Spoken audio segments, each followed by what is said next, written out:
Real ones and boxing junkies, what's poppin' with y'all? Today's video is about none other than welterweight unified, the man, the myth, the legend, Jaron Boots Ennis, and how we went from calling him the boogeyman, which he still is, but just now at 154, to duck. Like, it's a narrative, and it's been bad promotion by Eddie. A whole bunch of narratives. Dudes are bitch made. Do not want to fight this dude. No way, no how. It doesn't matter what weight class he's in. And just like my dog Deem says, right again. Nah, he'll struggle for fights at 154. I'm going to play a clip from Eddie. We're going to come back and cook on it. You know how we do. Smash the like, share, subscribe if you're into this kind of content. And if not, that's fine too. Just listen up. We're about to cook. Let's play this clip. With it, American side there. Yeah, because look, if you know Lima, yeah, you know it's a great fight. If you don't know Lima, you go Lima who? That's how it works. The reality is we needed a fight at 154 that was going to test Jaron Ennis. Usima Lima, however you say his name, yeah, and that's exactly what they will say. If you know him, you know that he's a good fight for Boots. The kid is 6 foot tall. He's fought at 160, fought at 154. It's a good fight. But why do we have this fight? Why are we talking about Boots versus Lima?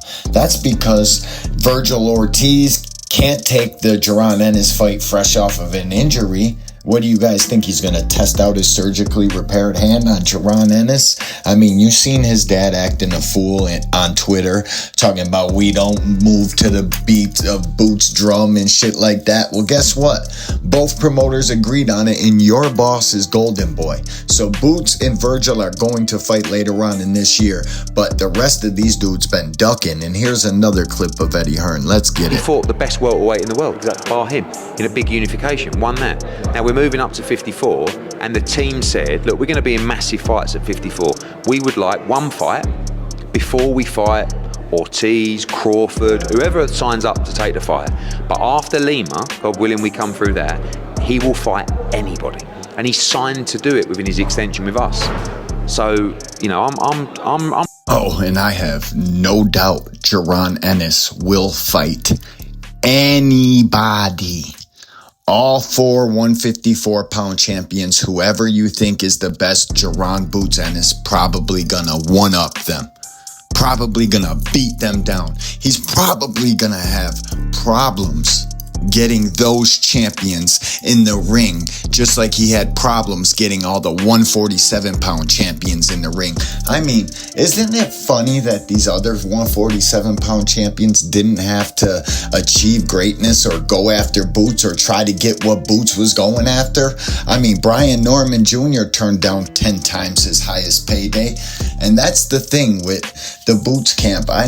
I love this kid, man. I've been to Philadelphia. I went to the trenches to watch this young man fight. I just don't think these guys are going to fight him, bro. He snatches bodies. He's pounding on your rib cage. Jaron Boots Ennis is a real life demon in the ring. And it doesn't matter. They want to try to clown him over which Ramos did you send the offer to? It doesn't matter. Both of your Ramoses would have ducked or would have asked for career high paydays, so much so that it probably would have 10x'd your highest payday too. And I know Ramos, the right Ramos, Jesus Ramos, fights for the PBC, but he would have ducked that shit too. You can't tell me no different. I know better. I know these guys don't want their kidneys punched out their back. I know they don't want no smoke with that demon from Philadelphia. And nobody's even telling them that it's got to be in Philadelphia. But out of the guys he's sending offers to, which one of those guys sells more tickets than Jaron Ennis does in Philadelphia? Let's not forget why we're here. This is called prize fighting. Everybody wants to fight in front of a packed out, sold out house. And the promoter, most of all, wants to sell the house out and make money and get a return on his or her investment.